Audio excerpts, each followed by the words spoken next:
जय जय श्री राधे। आप सबको सावन मास की बहुत बहुत बधाई। और आज नाग पंचमी है। नाग पंचमी की भी आप सभी को बहुत बहुत शुभकामनाएं और बधाइयाँ। आज हम बात करते हैं कि सावन के महीने में हमको किन शुभ वृक्षों के नीचे दिया जलाना चाहिए, कलावा बांधना चाहिए, जिससे हमारे भाग्य उदय हों और हमारे लिए सुख शांति का वो वास दे हमको। पीपल का वृक्ष है जिसमें कि 3 देवों का वास होता है, त्रिदेव का वास होता है। वो कौन है? ब्रह्मा, विष्णु, महेश।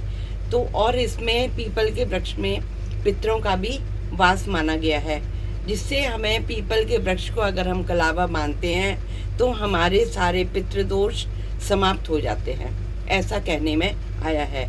और घर में बहुत ज़्यादा बरकत भी आती है, व्यापार में आ रही बाधा दूर होती है।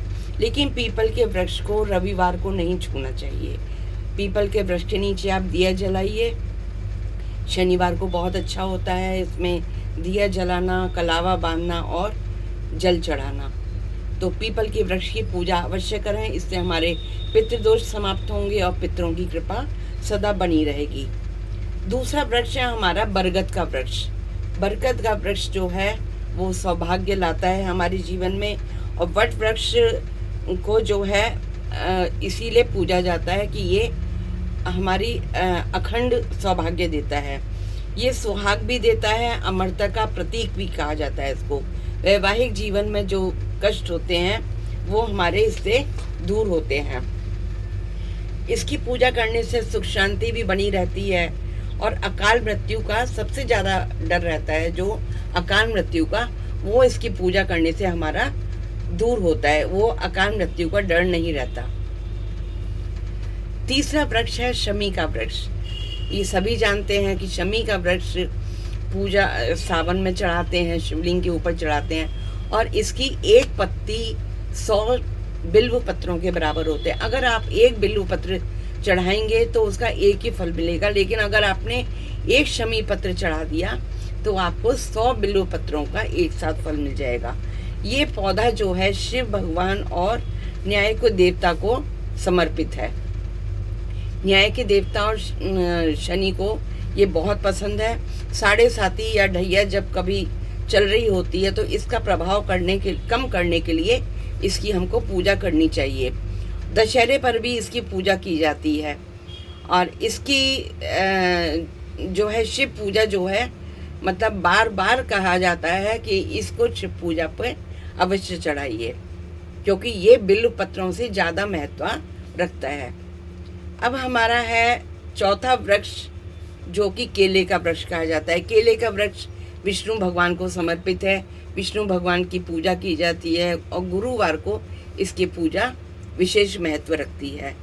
केले के वृक्ष के नीचे हमें चने की दाल और गुड़ से पूजा करते हैं गुरुवार के दिन।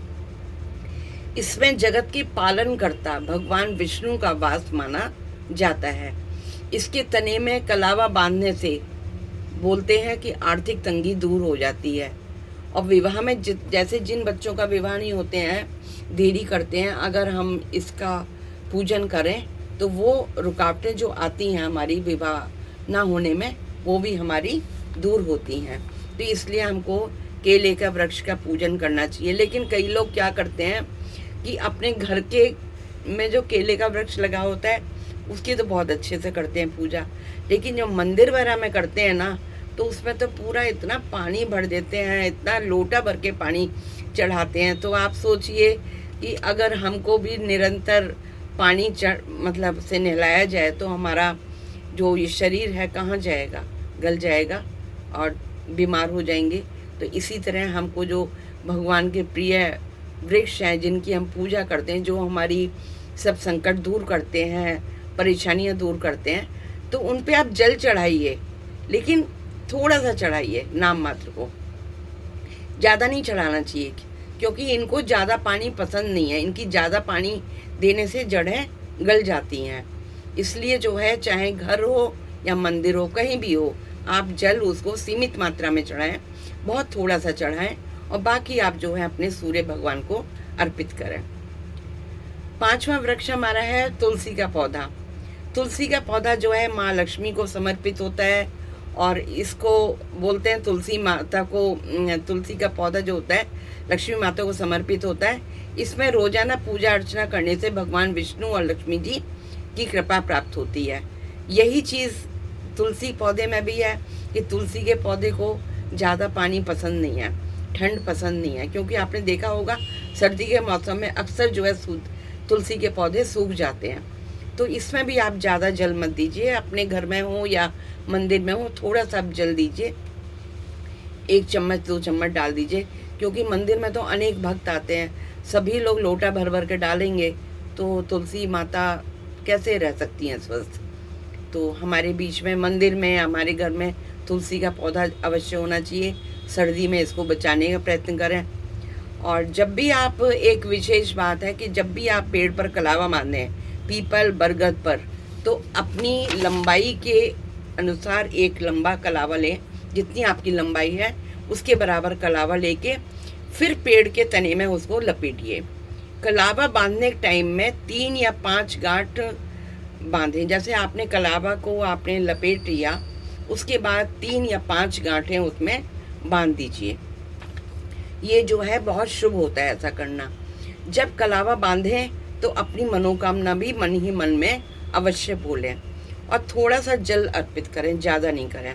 परिक्रमा करते हुए कलावा बांधना चाहिए।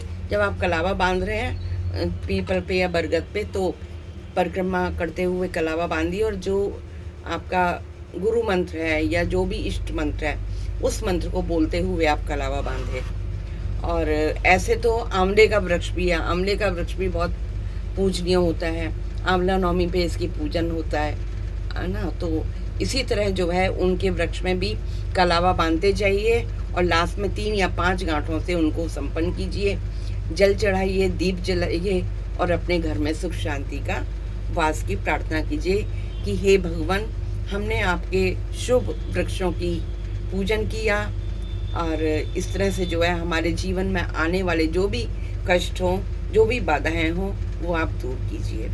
आशा है आपको मेरी ये जो छोटी सी जानकारी थी ये पसंद आई होगी। अगर पसंद आई हो तो प्लीज़ आप लाइक कीजिए, शेयर कीजिए और सब्सक्राइब कीजिए अगर मेरा चैनल सब्सक्राइब नहीं किया है तो। और कमेंट करके भी बताइए कि आप और क्या जानकारी चाहते हैं, और ये आपको मेरा जो जानकारी दी आपको कैसी लगी। तो इससे क्या होता है कि हमारा भी मनोबल बढ़ता है। तो मैं आपके लिए शुभ दिन की प्रार्थना करती हूँ। जय जय श्री राधे।